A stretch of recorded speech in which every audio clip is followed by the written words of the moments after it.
Solo Leveling season 2 के बिल्कुल नए एपिसोड पर आप सभी का स्वागत है। तो आज हम लोग बात करने वाले हैं Solo Leveling season 2 episode number 12 के बारे में। तो पिछले एपिसोड में हमने देखा फाइनली जाकर जिन्वू को एक एस रैंक के हंटर के तौर पर डिक्लेयर किया गया और इसका खबर पूरे दुनिया के कोने कोने में फैल जाता है। इसके बाद हमें वाइंग दोंगसू के पास ले जाया जाता है जो जिन्वू के डैड के हाथों में मार खा के हॉस्पिटल में भर्ती हुआ था, लेकिन वो भी टीवी में न्यूज देखकर काफी ज्यादा हैरान हो जाता है। उसे विश्वास नहीं हो रहा था कि संग जिन्वू अभी तक जिंदा है। इसके बाद फिर से हमें जिन्वू के पास ले जाया जाता है। अपना एस रैंक का लाइसेंस मिलने के बाद जिन्वू एक आर्टिफैक्ट के दुकान में आया था। जिन्वू वहां पर जाके अपने रेड ऑर्ब यानी कि वही ऑर्ब जिसकी मदद से किसी के भी फायर मैजिक को 2 गुना ताकतवर बनाया जा सकता था, जिन्वू उसे यहाँ पर बेचने के लिए आया था। लेकिन जैसे ही दुकानदार उस आर्टिफैक्ट को देखते हैं, वो देखकर इसे काफी ज्यादा हैरान हो जाते हैं। वो कहते हैं उन्होंने ऐसा चीज अपने जिंदगी में नहीं देखा है। वो मीटर से आर्टिफैक्ट का पावर नापने की कोशिश करते हैं,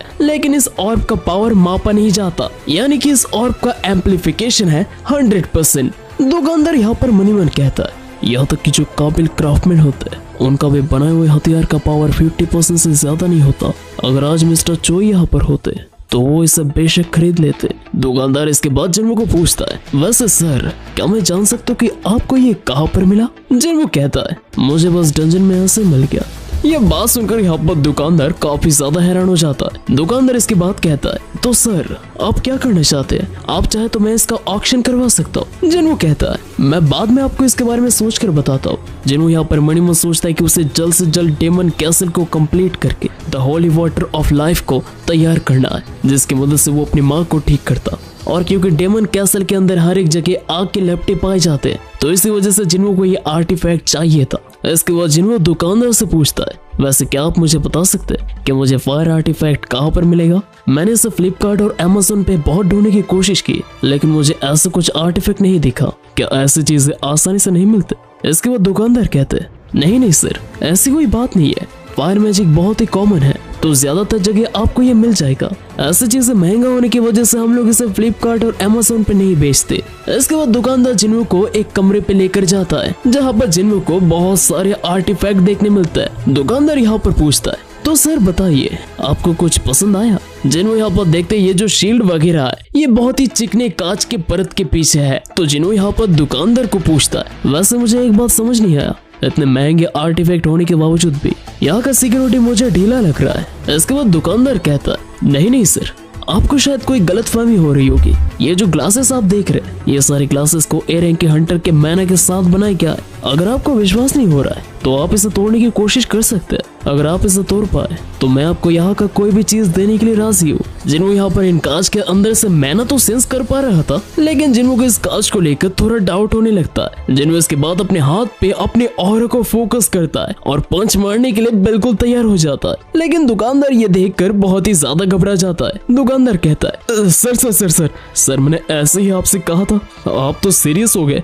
अगर इनमें से एक भी ग्लास टूट गया सर तो हंटर्स गिल्ड के लोग यहाँ पर आ जाएंगे। दरअसल उनके साथ हमारा सिक्योरिटी कॉन्ट्रैक्ट है। दुकानदार यहाँ पर जिन्वू के कॉन्फिडेंस को देखकर बहुत ही ज्यादा हैरान था। वो अपने मनी मन कहने लगता है कि एक मेज टाइप का हंटर होने के बावजूद भी वो कॉम्बैट टाइप की मूव इस्तेमाल करने का सोच कैसे सकता है। इसके बाद कोई चारा न देखते हुए जिन्वू कहता है, इसके अलावा क्या आपके पास कोई ऐसा हथियार है जो मैं ट्राई कर सकता हूँ? दुकानदार कहता है हाँ जरूर सर। इसके बाद दुकान का एक एम्प्लॉय आकर जिन्वू को वहाँ से लेकर जाता है, लेकिन तभी दुकानदार का नजर यहाँ पर उस कांच के ऊपर पड़ता है। वो देखते उस कांच में एक छोटा सा क्रैक आ चुका है, जिसे देखकर वो दुकानदार काफी ज्यादा हैरान हो जाता है। इसके बाद जिन्वू वेपन वाले सेक्शन में जाता है जहाँ पर जिन्वू को दुकानदार एक डैगर दिखाता है। जिन्वू इसका कीमत पूछता है और दुकानदार कहता है कि इसका कीमत सिर्फ 30 मिलियन वोन है। जिन्वू इस डैगर को देखकर समझ जाता है कि इस डैगर का रैंक बी रैंक के आसपास होगा, यानी कि ये जिन्वू के नाइट किलर डैगर से कमजोर था, लेकिन इस डैगर का पावर जिन्वू के कासाका के डैगर के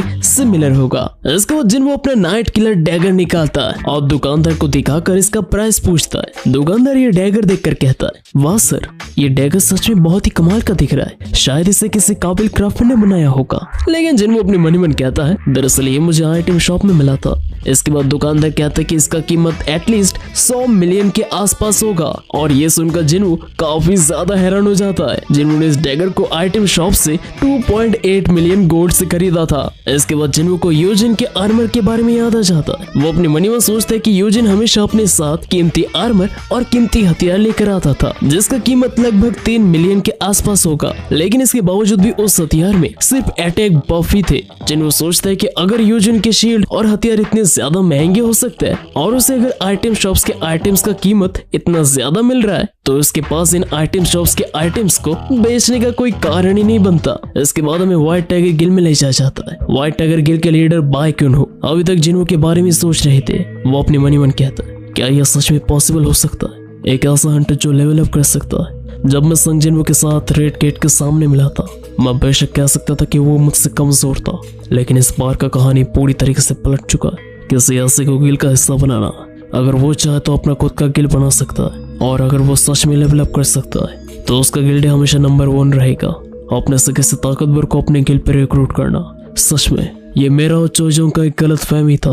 इसके बाद में जिन्हो के अपार्टमेंट के सामने ले जाया जाता है, जहां पर हमें रिपोर्टर्स का भीड़ देखने मिलता है। और इसके साथ साथ टीवी पे भी अभी तक जिन्हो का ही खबर चल रहा था। हमें यहाँ पर व्हाइट टाइगर गिल्ड से मिस्टर आहान देखने मिलता है, जो अपने असिस्टेंट के साथ जिन्हो को रिक्रूट करने के लिए यहाँ पर आए थे। मिस्टर आहान यहाँ पर पूरे जोश से कहते हैं, दोस्तों मिस्टर बाइक ने जरूर संग जिन्हो को रिक्रूट करने से गिव अप कर दिया, लेकिन हम लोग इतने आसानी से नहीं हार मानेंगे। मिस्टर आहान का सेक्रेटरी भी बहुत ही ज्यादा जोश में आ जाता है, लेकिन मिस्टर आहान की लड़की वाली सेक्रेटरी कहती है, लेकिन सर उनके घर के सामने बहुत सारे रिपोर्टर्स हैं, क्या मिस्टर संग जिन्हो हमसे मिलेंगे? मिस्टर आहान कहते हैं, अगर ऐसी बात है तो यहाँ पर हमें कैंप लगाना होगा। इसके बाद हमें जिन्हा देखने मिलती है, जो अपने घर के खिड़की से ताका झाकी कर रही थी। लेकिन जैसे रिपोर्टर्स जिन्हो के घर से किसी को नोटिस करते हैं, वो एक बार फिर से फोटो खींचने लगते हैं और जिन्हा यहाँ पर तुरंत अंदर आ जाती है। जिन्हो इसके बाद जिन्हा को कहती है, तुम चाहो तो मैं उन सबको अभी यहाँ से भगा सकता हूँ, लेकिन यहाँ पर जिन्हा साफ साफ मना कर देती है। जिन्हा कहती है कि री-एवल्यूशन के बाद रिपोर्टर्स को कोई रिपोर्ट न देने की वजह से और सोशल मीडिया पे पब्लिक और रिपोर्टर्स जिन्हो के ऊपर बहुत ही ज्यादा भड़के हुए हैं। तभी अचानक से जिन्हो के घर का दरवाजा कोई नॉक करने लगता है। जिन्हा यहाँ पर बहुत ही ज्यादा घबरा जाती है, लेकिन तभी जिन्हो कहता है, जिन्हा तुम अपने कमरे पे जाओ, मैं इन सबको अभी देख लेता हूँ। जिन्हा यहाँ पर जाने से तो मना करती है, लेकिन जिन्हो नहीं मानता। लेकिन जिन्हो जैसे दरवाजा खोलता है, हमें वहाँ पर यूजिन देखने मिलता है। यूजिन यहाँ पर रोते रोते कहता है, सर मुझे मेरे पापा ने घर से निकाल दिया। जिन्हो ये सुनकर बहुत ही ज्यादा शॉक हो जाता है। जिन्हो इसकी बात कहता है, लेकिन तुम्हारा तो अपना खुद का घर था ना? यूजिन यहाँ पर रोते रोते कहता है, लेकिन सर वो भी तो मेरे बाप का ही प्रॉपर्टी था ना। वैसे सर क्या मैं आपसे एक चीज मांग सकता हूँ? अगर हो सके तो क्या मैं आपके घर रह सकता हूँ? लेकिन इससे पहले यूजिन अपना बात पूरा कर पाता, जिन्हो उसके मुंह पे दरवाजा बंद कर देता है। जिन्हा इसके बाद पूछती है कि दरवाजे के सामने कौन था, लेकिन जिन्हो उसे ना पहचानने का बहाना करता है। और दूसरी तरफ यूजिन बार बार जिन्हो के दरवाजा खटखटाने लगता है। इसके बाद हमें यूजिन के डैड के पास ले जाया जाता है। यूजिन की माँ यूजिन के डैड को कहती है, आपको नहीं लगता कि आप उसके ऊपर थोड़ा ज्यादा सख्ती बरत रहे? लेकिन तभी यूजिन के डैड कहते हैं, अगर वो अपने दम पे कुछ करना चाहता तो उसे अपना रास्ता खुद चुनना चाहिए था, लेकिन उसने किसी और के पीछे जाने का डिसाइड किया। इसके बाद अचानक से यूजिन के डैड अपने आंखों को मलने लगता है, और जैसे वो अपनी वाइफ की तरफ देखते अचानक से उनको धुंधला दिखाई देने लगता है। और इसके बाद ही अचानक से यूजिन के डैड अपने घुटनों के बल गिर जाते हैं, और अपने हस्बैंड की ऐसी हालत देखकर उनकी वाइफ काफी ज्यादा चिंता में आ जाती है। देखते देखते यहाँ पर रात हो जाता है। जिन्हा जब यहाँ पर सो रही थी, तब अचानक से जिन्हो जिन्हा के कमरे पे आती है। जिन्हो यहाँ पर डेमन कैसल पे अपना बाकी का काम खत्म करने के लिए जाने वाला था, लेकिन इस बीच में उसके बहन को कोई परेशानी ना हो, इसके लिए जिन्हो अपने शैडो सोल्जर्स को समन करता है। जिन्हो यहाँ पर टक्स के गार्ड्स को समन करता है, जो लगभग एक ए रैंक के हंटर के समान थे। लेकिन जिन्हो देखता है कि टक्स के 4 बॉडीगार्ड में से 3 बॉडीगार्ड यहाँ पर है। लेकिन तभी टक्स का एक बॉडीगार्ड ऊपर की तरफ इशारा करता है, और इसके बाद जिन्हो को याद आता है कि टक्स के साथ लड़ाई करने के वक्त जिन्होंने टक्स के एक बॉडीगार्ड को समन नहीं किया था। जिन्हो यहाँ पर एक को रखता है और बाकी दोनों को वापस जाने के लिए कहता है, और उसके बहन का अच्छे से रखवाली करने के लिए कहता है। जाने से पहले जिन्हो यहाँ पर अपने घर के आसपास भी कुछ शैडो सोल्जर्स को रखवाली करने के लिए छोड़ता है,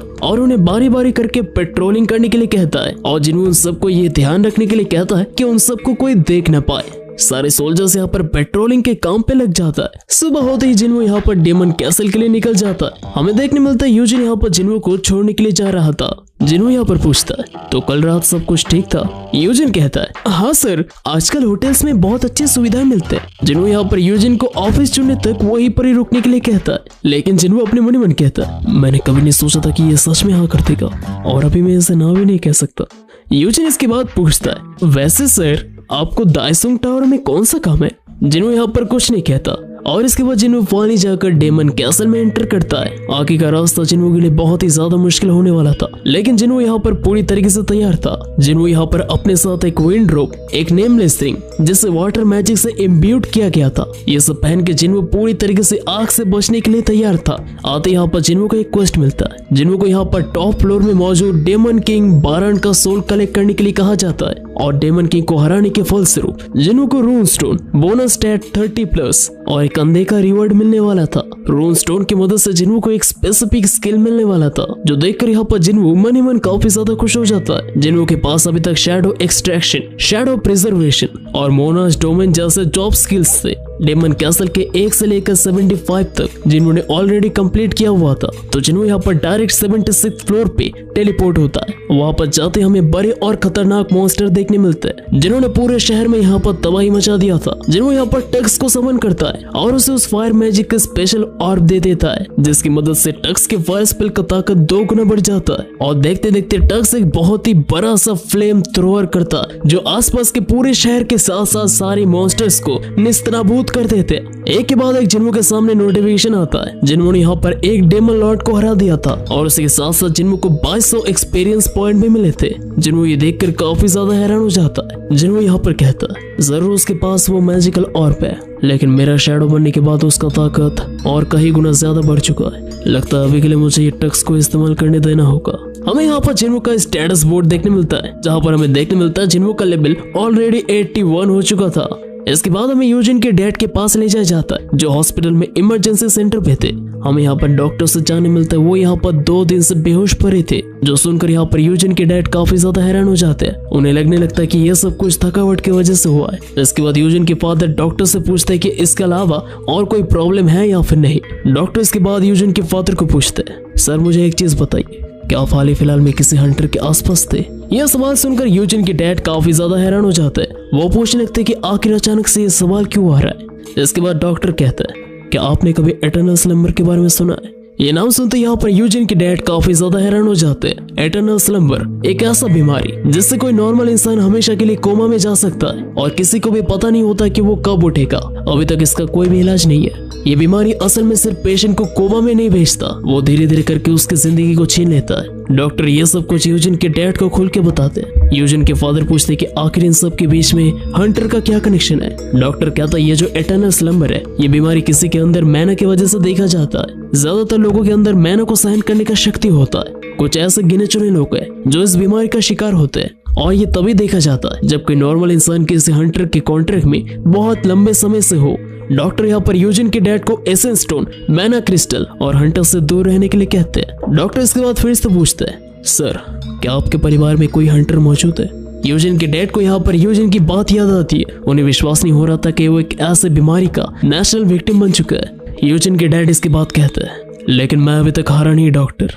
इसके बाद हमें जापान के एक कोस्ट आइलैंड पे ले जाया जाता है। अचानक से हमें समुद्र के तीर पे एक चींटी जैसा मॉन्स्टर देखने मिलता है, जिसके पीछे 2 पंख लगे हुए थे और वो धीरे धीरे एक गुफा की तरफ जा रहा था। इसके बाद हमें जापान के उसी आइलैंड के पास वाले टाउन पे ले जाया जाता है, जहाँ पर हमें 2 हंटर्स देखने मिलते हैं और वो दोनों ही टाउन का पेट्रोलिंग करने के लिए निकले थे। पेट्रोलिंग करते समय एक नेबर आकर उन दोनों को शुक्रिया कहता है। जो आर्मर पहना हुआ बंदा था वो था एक फाइटिंग टाइप का हंटर और उसका रैंक था D रैंक, और दूसरा जो मेज टाइप का हंटर था उसका रैंक था E रैंक। वो E रैंक का हंटर आज काम पे नया आया था, तो वो D रैंक का हंटर उस E रैंक के हंटर को सब कुछ समझा के कहने लगता है और उसे हर दिन टाउन का पेट्रोलिंग और उसके साथ साथ टाउन के लोगों के साथ जान पहचान बनाने के लिए कहता है। उन दोनों का काम यहाँ पर एक ही था, अगर इस आइलैंड के बीच में अचानक से कोई डंजन का गेट ओपन हो जाए तो ये पूरा आइलैंड बर्बाद हो जाएगा। तो इसी वजह से उन्हें डंजन ब्रेक आने से पहले जल्द से जल्द गेट का एंट्रेंस ढूंढना होगा। डंजन का एंट्रेंस ढूंढने के लिए उनके पास मैनोमीटर मौजूद था।